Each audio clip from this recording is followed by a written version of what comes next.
Well, hey, you guys. It's a movie retrospective. And I had actually been wanting to rewatch this movie for a little while because had kind of like, I think I had low key forgotten that this was a John Carpenter movie. And it's one of those kind of movies where, I mean, it's not like his best work, I feel like. It's not bad though. But it's better Yeah. than like some of the other movies that he did in the 1990s. You know what I mean? Like, I think it's better than John Carpenter's Vampires, or what was that other one, Ghosts of Mars. Yeah. Like, I don't think he actually made those movies. well, I mean, this one, I will say that you can tell that this is a movie that, and he will admit this as well, but he's like, well, it wasn't like a passion project of his. It was basically just like a contractual obligation. Yeah. But he was kind of excited about doing it because, like I said, I think that they asked him because, he had remade The Thing, like The Thing from Another World, like from the 1950s. And when they were looking to do a remake of the 1960 film, Village of the Damned, which was actually based on an older novel, then they figured, oh, we'll call him up because he did such a good job with The Thing. Which I know, like, The Thing, when it came out, like in the early 1980s, wasn't a big hit or anything. But by the time the 90s had rolled around, I'm pretty sure everybody was on board with the fact that it was a classic. So he was the guy that you called. Yeah. And I think the idea initially for wanting to redo the movie was mainly stemmed from them remaking Invasion of the Body Snatchers like in 1978 and that being really successful. So they were kind of like mining all of these films from the old days to kind of like make them and like expose them to a new audience, I guess. I remember when this came out, my friends were going to see it, and they came back and they were like, "Yeah, it's pretty good. It's pretty good." They weren't real enthused about it. It was a mixed response. I guess I don't know. It wasn't really. It was a good movie. It was okay. It's just that it wasn't like over the top special effects. It wasn't anything real new. I think it kind of came off as stale to the audience back in those days. But it's not bad. It's good. It's good. Yeah, it's a weird flick. It kind of reminds me a little bit of the Andromeda Strain meets fucking Invasion of the Body Snatchers. It's kind of like that. It has a little bit of, and as far as kind of like pacing and stuff goes, and kind of the cinematography, the way it looks, it kind of reminds me of a little bit of The Fog because they shot it, I think, in the same place. I think basically John Carpenter, one of the reasons he wanted to do this too was that he shot it like pretty much in his hometown, like where he was living at the time, which was, I don't remember where it was, like somewhere in like Northern California, I think. And he's like, so I thought it was cool that we could shoot it like right around my house so I could like go home at night and stuff like that. So there you can see like a lot of the shots of like the landscapes and stuff like that are like really, really nice. I think what blew the movie was the alien in the jar. Yeah. I think that's what blew the movie. You eventually see kind of like the reveal, there's an alien in a jar that they have, and it's just obviously a doll. It's obviously a little baby doll or something tricked up. It's just, nah, that wasn't good enough. It wasn't. And the crazy thing about this is that Nicotero worked on this, Greg Nicotero, like KNB. And some of the special effects, and we'll get into like, because a lot of them were cut out, but like some of the special effects in there, and I'm thinking, this isn't like a real gory or graphic movie, but the one shot like where the lady burns to death at the end, like that looks great. That looks like really fucked up and gross and everything like that. Yeah. But I don't know if they built that alien because it almost looks like a stock thing that you'd buy at like a Halloween store. Yeah, it looked like a Cabbage Patch for like $25. It looked like a Cabbage Patch doll they dressed up or something like that. It did kind of. Garbage Pail Kid, something like that. And the alien Cabbage Patch doll. Yeah, and this was in a time when Alien and Aliens had already been out. Of course, Predator had already been out. You had to have a realistic looking alien, and it had to be innovative. It had to convince you that it was a living creature. This is definitely not a damn living creature thing. It's just a fucking corny ass little doll, and I think that blew the movie. If you ask me, that blew the movie. And the whole movie was knocked down to you could not suspend your disbelief. You're like, okay, they're trolling us. That's just what it came off to me. And like I said, it's really a shame because they did have like some of the special effects in this that you can see look really good. Yeah. And they did like a lot of really big stunts, like big car explosions and shit like that, like all practical. But yeah, I'm really not sure like why that looks so cheap. I mean, when the rest of it looks like, pretty decent. Yeah. Imagine in Aliens when they go to Hadley's Hope, all right, and they find the xenomorph face huggers in those jars, and imagine if they just looked like shit. Imagine if they just sucked. You know? You'd be like, man, fuck this movie. You know, well, that's what this did. You're like, no. It reminded me. I remember they had this toy when I was getting off Stretch Armstrong. And there was this guy, you could stretch him out. And he had a villain that went with him. He looked like a little creature from the Black Lagoon. He was green, but he could do the same thing. He could stretch. Yeah, I had that one. It looked like that. Look at this, man. I got the damn microphone. You're the one that did that, not me. I didn't do that. It's in my face. Look. It's in my face. It's in my face. How'd that shit happen? Well, we were adjusting it earlier because when we did the live stream last night, like somebody was talking about how Tom was like too quiet. Yeah. So then you were like pulling it all around. You can't have me being quiet. No. I find that really hard to believe because you're always yelling, but it's like... You can't have me being quiet. People complaining about it, man. So that bald motherfucker to shut up. But no, I think that's the problem with the movie. I think the problem with the whole movie stems around because it was doing good until I saw that, and I was like, that shouldn't be in this movie. I was like watching another review of this, and somebody made, and I'm not sure if this is a joke because I don't like remember, but somebody said it looked like the same alien that was from like the opening credits of the X-Files. And I was like, I haven't seen the opening credits for the X-Files in a long time, so it might very well be the same one. Maybe they just had like a stock prop that they used that was like laying around because it was kind of like the last. I don't know. It's, you know what I mean? I don't know. But it does seem like that's really the main thing that I had. Is just that alien looking bad. I didn't love Kirstie Alley in it. And I know that's, I mean, that I don't know if that's a controversial statement, but I have seen like some reviews. So like some reviews really, really hated her in it, and some reviews really, really liked her in it. I didn't see a problem. I don't know what it was about her. She came across, one, it got to be like a drinking game where it was just kind of like, because she's smoking in every single scene. And I guess that was like part of her character, but it's just like after a while it got kind of like comical. I didn't like, she just came across a little bit too cynical and a little bit too like snarky and a little bit, I don't know, I just wasn't feeling it. I didn't hate her in it, but I kind of wish that someone else had been in that role. But it wasn't like a huge deal. It didn't like ruin the movie for me or anything like that.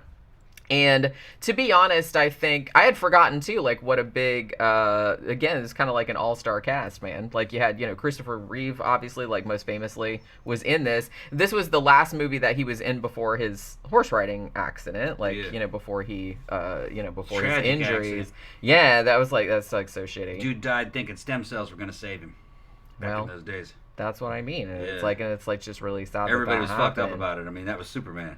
Yeah. And I saw when that accident happened, him flying off the back of that horse, hitting that fence. Man, they played that over and over again. Having a horse background, I knew exactly what happened. That wasn't on him. That horse just refused at the jump, and fucking he went over the top of it in the middle of a show. His head hit that damn fence and broke his neck. Never walked again. Yeah, that's fucked up. Yeah. And like I said, this was the last movie because I think this movie came out the same year, because I think the accident was in 1995, like in May or something like that. And and this came out like right around that time, or maybe a little bit before, a little bit after. I think he was paralyzed from the neck down, if I remember. Yeah, wasn't he? Yeah, I think he was quadriplegic, which is that's fucking tough. But yeah, so actually I really liked him in this. He plays like the town doctor.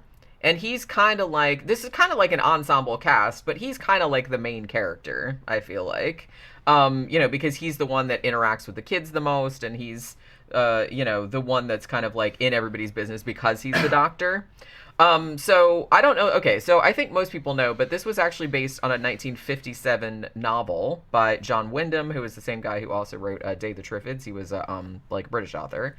I read the book, but it was so long ago that I don't really remember like how similar it was to the movie. But they made a black and white version of this like in 1960, which is actually pretty good. It's not like real scary or anything. It's just kind of very Twilight Zone-y episode, which, nothing wrong with that. But the thing about it, and one of the reasons they said they wanted to remake it like in the 90s, was that they said, one of the biggest plot points in the movie revolves around all of the people in this town essentially like blacking out, and then like when they wake up however many hours later, like all the women are pregnant. And they said back in 1960 you couldn't even say the word pregnant in a movie, so it's like they couldn't even explore that aspect of the plot, like all these women being pregnant, them like considering getting abortions and stuff like that, but they could talk about that in the 90s. So they're like, we can at least delve further into that aspect of the plot, whereas they couldn't even do that in the 60s. It's ridiculous. You couldn't say pregnant in the 60s? No. I don't even remember, like, the first movie. I feel like that's something. Why couldn't you say pregnant in the 60s? Because it would make people think about wombs and vaginas, what? I guess. What? I don't know. You couldn't show a toilet in there. Do you remember, like, when Psycho came out in 1960, everybody kind of, like, lost their shit because it showed, like, a toilet, like, in a bathroom, like, in the shower scene, you know what I mean? Which, like, it's a ridiculous... People are fucking crazy back then. It's ridiculous. Yeah.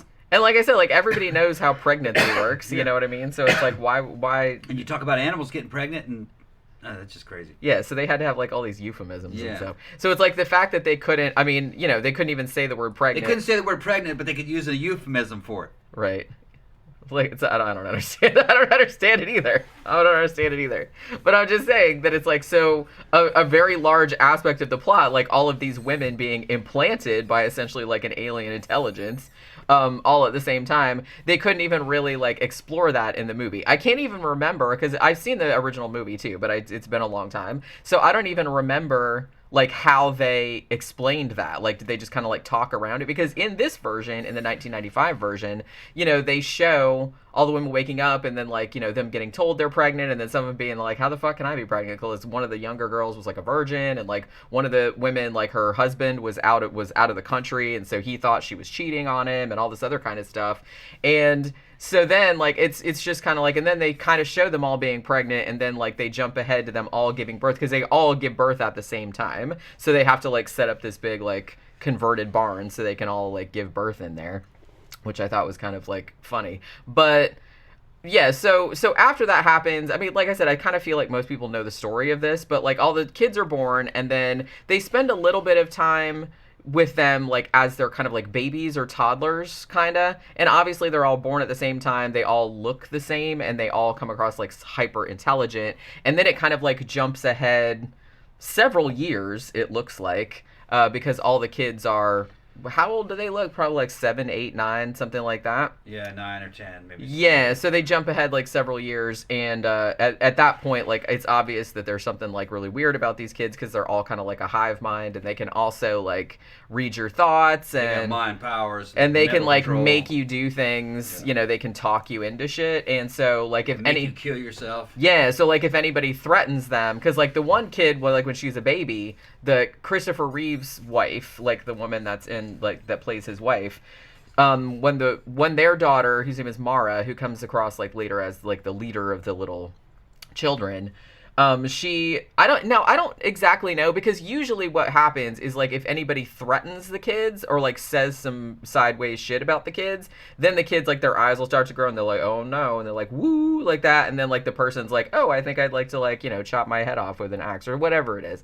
But I don't think the mom did anything specifically. Like, the little girl was just in... Oh, you know what? You know what it was? I think she gave her something to eat that she didn't like. Like, she gave her, like, some applesauce or soup or something like, yeah, that's what it was. She gave her some soup, and then she said, oh, is the soup too hot? Because the kid, like, threw it off the thing. And then the kid, like, was like, whoa, like, looked at her, and, like, she was like, stick your arm in, like, the boiling... Yeah, she boiled her own hand. She boiled her own hand. So, yeah, I had forgotten about that, like, where the kid got mad about the soup. Because she was, like, still a baby at that point. Yeah, they take over the town, basically. And they got the people basically as their servants. They're aliens. Yeah. Aliens in human bodies. That's the the book, the original book is called The Midwich Cuckoos, which, like I said, you know, a cuckoo bird, like, you know, comes and lays its eggs in other birds' nests, like other species, and then, like, it's born and kicks out the other birds' things. Same kind of, that's the same thing as vivarium, you know what I mean? Yeah. That was kind of the same iconography they were using in that. So it's that same type of thing. And now there's one kid whose name is David, and his mom is played by Linda Kozlowski, who was in Crocodile Dundee. I think she was in all the Crocodile Dundee movies. That's where I recognized her from. And so her son, he's like the only one that kind of seems halfway normal or has like human characteristics. And they explain that it's because when all the Children of the Damned, that's actually what the sequel was called, Children of the Damned. But when all the children were born, like one of them that was birthed by the girl that was a virgin, that one died.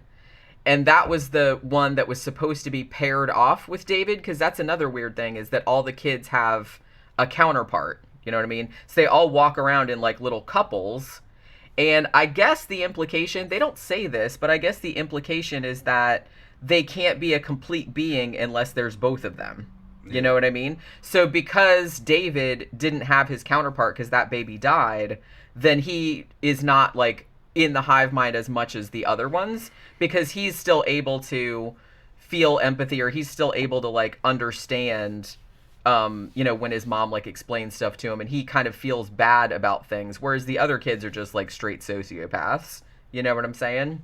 So I thought that was kind of like an interesting dynamic too. And that's because he was the only one that was a little bit more like a regular kid. They didn't really want to wipe out him at the end. You know what I mean? Because he had the potential to be normal. Although they left the end ambiguous as to whether, you know, after he got saved, because, you know, spoiler alert, Christopher Reeve blows up all the other kids. So you get kids blown up. Place, there were colonies of them all over the earth. Yeah, so that's the thing. So it wouldn't really have made a difference. No, they were taking over the earth. Just very, very slowly. It seemed that's like... how you do it. Well, yeah, it seemed like they were almost kind of like experimenting, because didn't they say, because at some point, like Kirstie Alley, she comes into town like after the weird anomaly happens with everybody falling asleep and then waking up and all the women being pregnant. Like she comes there as she works for, she's like a doctor, but she's like an epidemiologist. So she's like, you know, working for the feds or like National Institutes of Health or whatever. And so she comes there, and you find out later on that this same thing has happened in other places, and it always happens in like these really small isolated towns. Yeah. So it's almost like the aliens are like doing test runs and like seeing how shit's gonna work out. It's colonization, right? That's like what they're doing. You can't do that in a major city, because the city would have the organization and the organizational faculties to kill the kids. Yeah. Do it in a little town, you can take over that little town. Once they're adults, they move out to the rest of the population. They got mental dominance over people. Yeah, they'll they can take make over you the do damn anything. planet. They can. That's it. This is how you would do it. If you were an invasive species trying to invade Earth, the first thing you'd have to do is you'd need a human body, because you have to have the biology necessary in order to integrate in with the ecosystem. So if you're an alien, you're probably not going to be able to breathe the atmosphere. You're not going to be able to do a bunch of stuff. So you have to steal bodies, and that's what they did. They kind of like, I guess they took their DNA and maybe their souls per se, I don't know, you know, with fucking quantum physics, and they impregnate themselves into the females and come out with a human body. So they're fully adapted. It's fully adapted to living on the planet. But then they're a hive mind.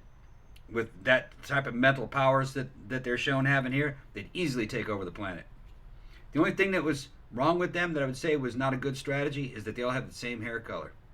Yeah, and it's a very weird, like, unusual. It was white. White, and that would be a giveaway. It'd be better if they were camouflaged where you couldn't tell them from a normal human. Maybe when they got older, they'd start like dyeing their hair, so they could like. Right. Because maybe that was like the one aspect of that they couldn't control because of like some kind of genetic anomaly or something. They'd just spread out and get into politics and take over the governments. That's what they would do, and then they'd be in charge of everything. Then they'd kill off the population and replace everybody with themselves.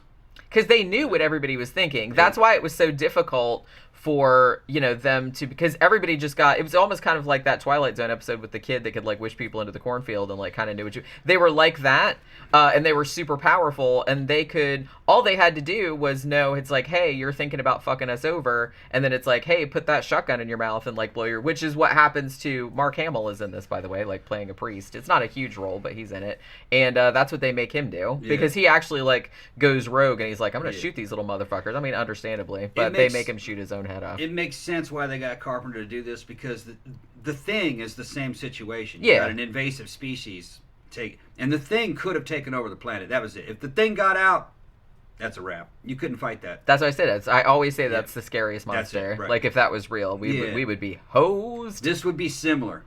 If it was done the way, you probably couldn't stop that. No. The xenomorphs from Aliens, you could stop that. You could fight those because those couldn't hide, and you could deal with those with force. You really couldn't use force against these things because you'd have to find them and they would blend in. Yeah. And they would be human. until they told you what to do. Until they weren't. Until they weren't, yeah. So it was because the thing could be whatever it wanted, so that was even worse. And it could spread fast. It wouldn't have to kill off the human population, it would just absorb them. Which that's even worse. Yeah.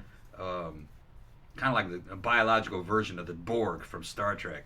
Like yeah, that. they were very Borg-like. Yeah. And then this is very... I mean, I kind of feel like, there was a lot of this kind of stuff going on in sci-fi, like in the 50s, where you had a story like this. You also had, like, Invasion of the Body Snatchers, that kind of stuff, which was actually, like, a novel. I think, when did the novel come out? I think Jack Finney wrote it. And I think that came out in the 50s, too. But it was just very much kind of like an individual versus collective type of thing. That was, like, very much in the air in the 50s. So a lot of sci-fi was based around that idea. And it's very much... This is kind of like Invasion of the Body Snatchers.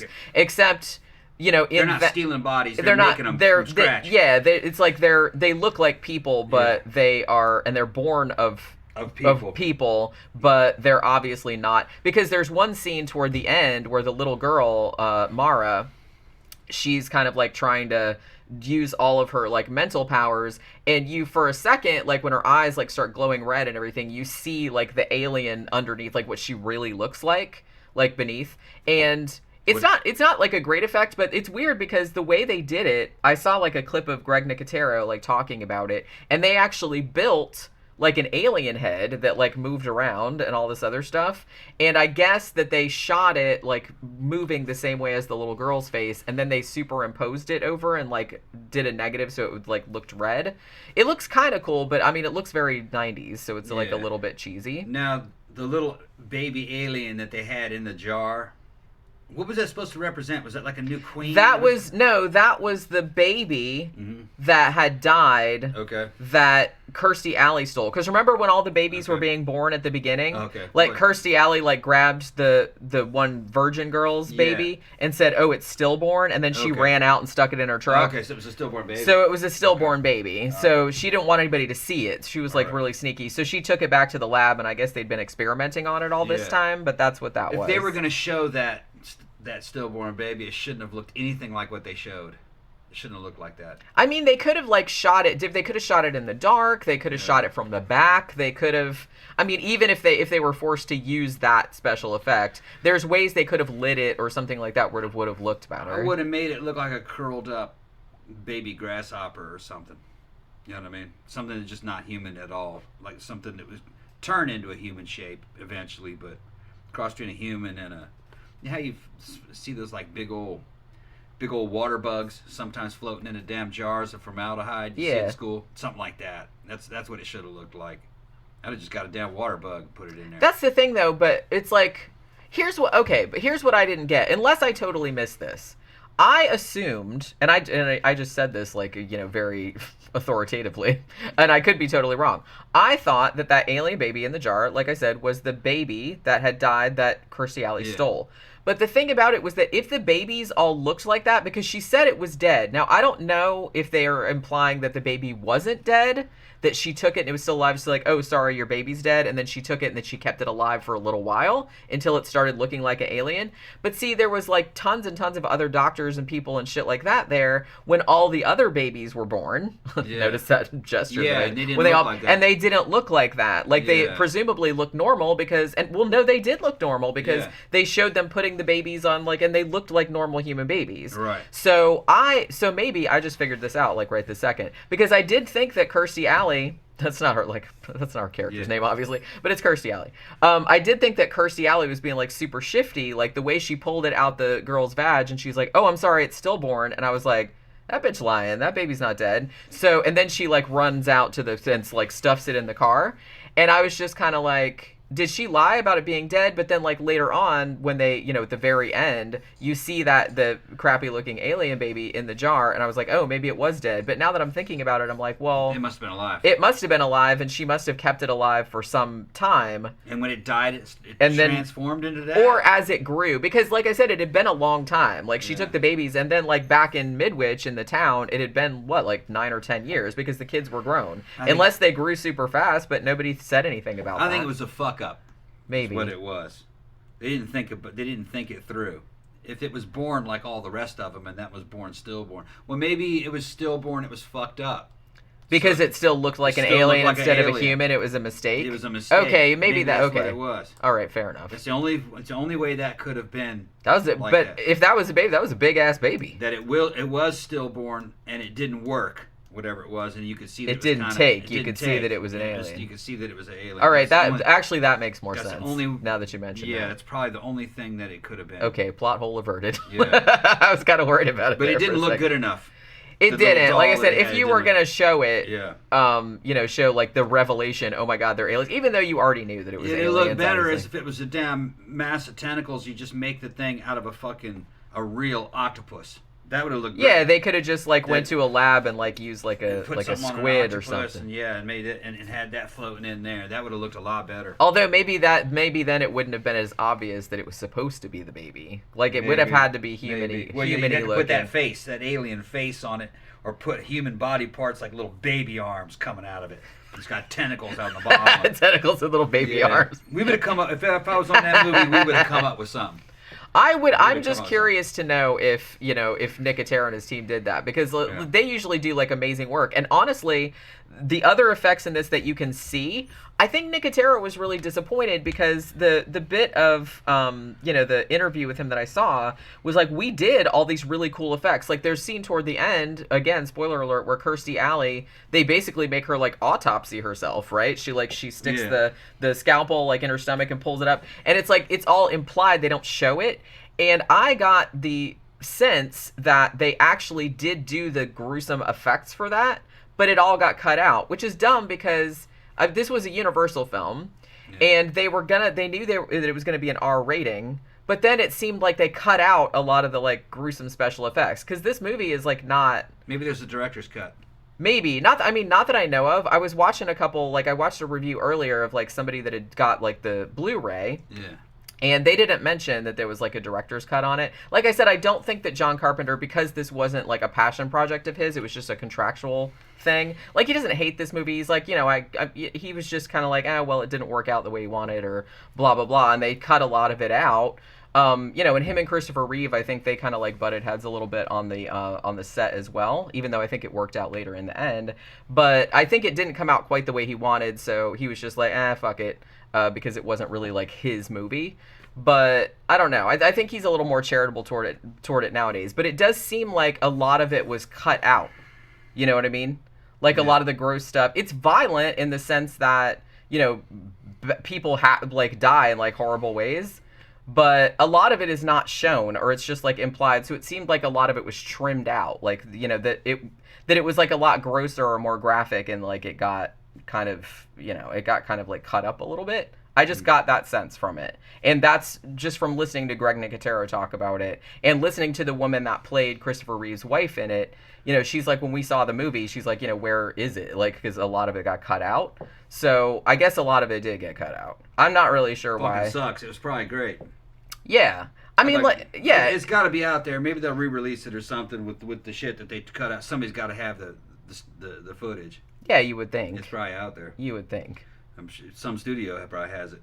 Because, like I said, there's one scene where, you have much like in Frankenstein, you have all the torch-wielding villagers that come to we're gonna fuck up those goddamn kids, and they all have torches and stuff, which is actually kind of funny. But the main lady that has the torch, and then of course the kids are standing there and make her set her own ass on fire.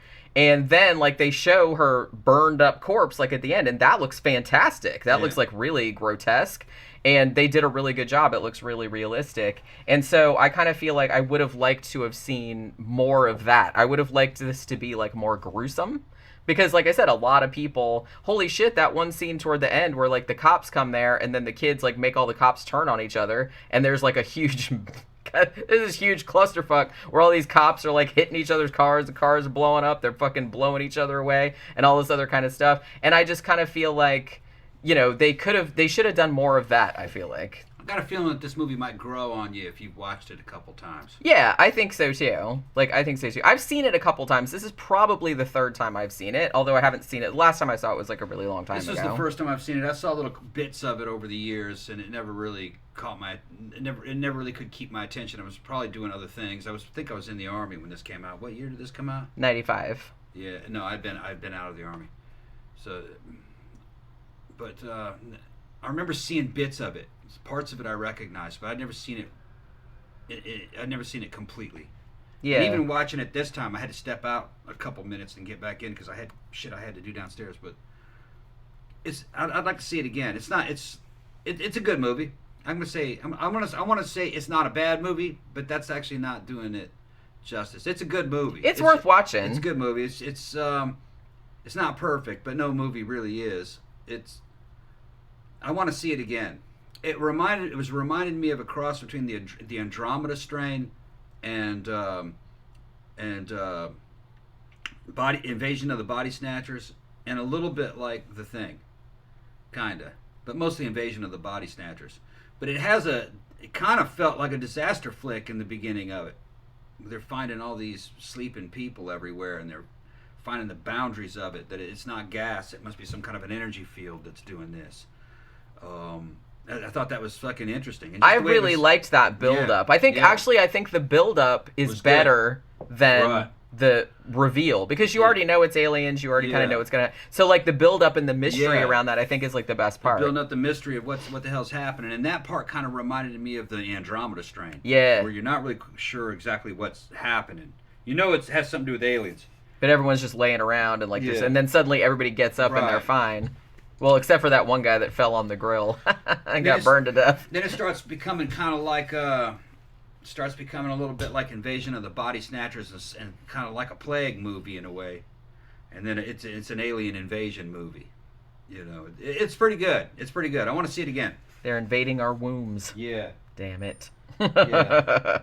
But yeah, I think it could grow on me. I think the movie could grow on me. Like I said, it's not one of Carpenter's best, obviously. But you know. But I think it's better than some of his other movies that came out in the 90s. I am going to say that. I do wish it was creepier. I wish that I didn't get the sense that a lot of it was cut out. Particularly, I feel like there was a lot of gore and stuff like that was cut out. And I kind of wish that they had put that back in. I wish they had shot a little bit more of it at night, so it was a bit creepier. Right. I will say, too, like, I thought the kid actors were fine. Yeah. Some of them were better than others. I think the kids were creepier when they were babies, though. And like once they got a little bit older and started talking, I don't think they were quite as creepy anymore. Some of those wigs, the haircuts of those wigs, I don't think were any good. Like that one girl's haircut was kind of weird. Like but you know, it was the time. The weird thing about that is I don't think those were wigs. I think that they actually did all their hair like that because they said. I was watching like a review about it earlier, and they said that that the people, like the crew that did all the kids' hair, like, and they bleached it and everything. They said they spent all this time like bleaching all these kids' hair and styling it like to make it look a little bit weird and a little bit alien and stuff. And then they said, and then all the reviews came out and like complained about how shitty the wigs were. There's like they weren't wigs, that's their hair. You know what I mean? I don't know if that's true or not, but that's what I've heard. I didn't think the cuts were. They did look like wigs, though. I have to say. The cuts on some of the girls didn't look that good. Yeah. It'd have been better if they were just straight, parted in the middle, and it'd look a lot cooler. Yeah, I'm not really sure why because it looked a little bit like that Dorothy Hamill thing that was going on like in the 70s, that weird like cup, like put those pudding cup kind of bangs or whatever. Kind of sleek and sophisticated, just straight hair parted in the middle, and the boys just should have had the damn fucking side comb, fucking 1950s looking real kind of military. Yeah. Military officer type. What do they call that? Like a high and tight or something? Come like a little bit like a high and tight, and it would have been like the kids demanded those.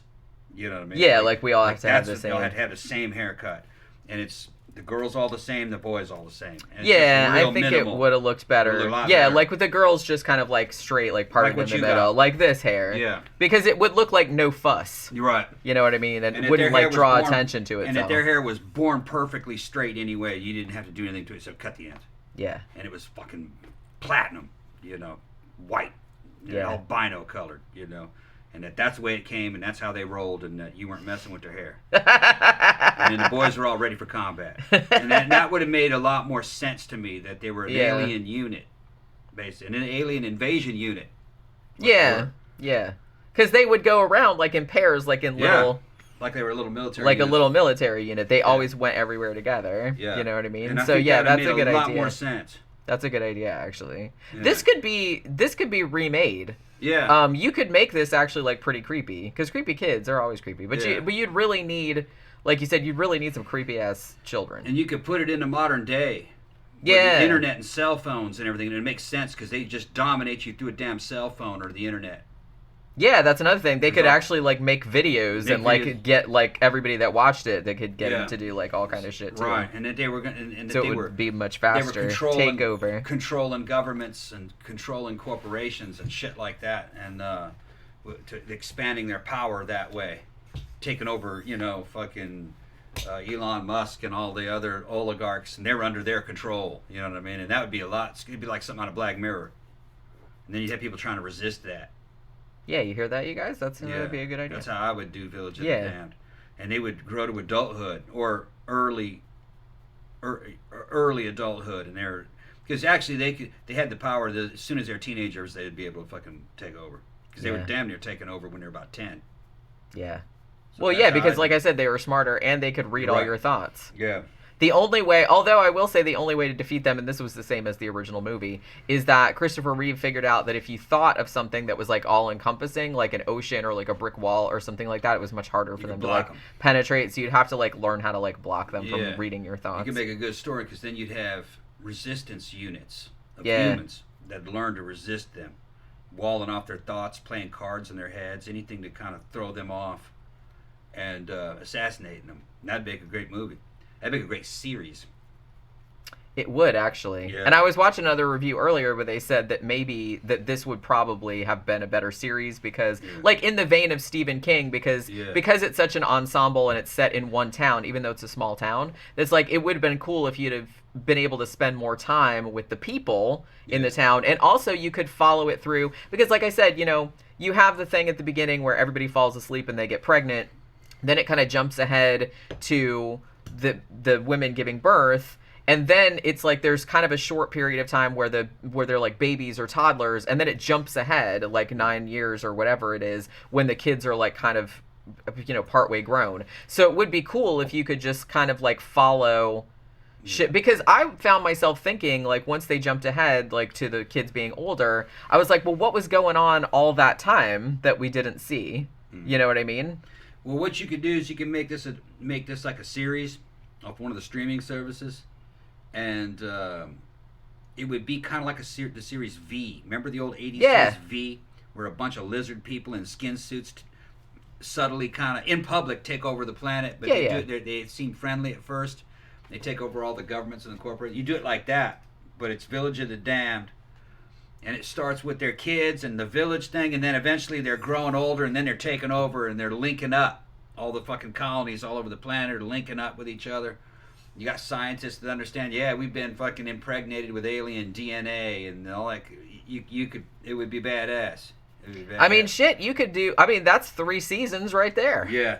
And then you could have shit where certain militaries are trying to respond, and part of the military is trying to kill the alien children, and then the other part of the militaries are trying to defend them because they're all controlled. Right. So there's all kinds of cool shit you could do. You wouldn't be able to trust people.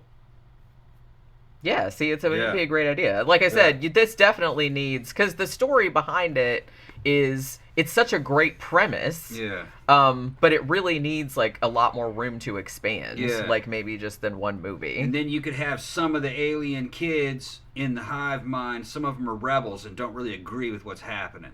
Like you said in this story. Yeah, some of them were like, we really shouldn't be taken over this way. That type of shit.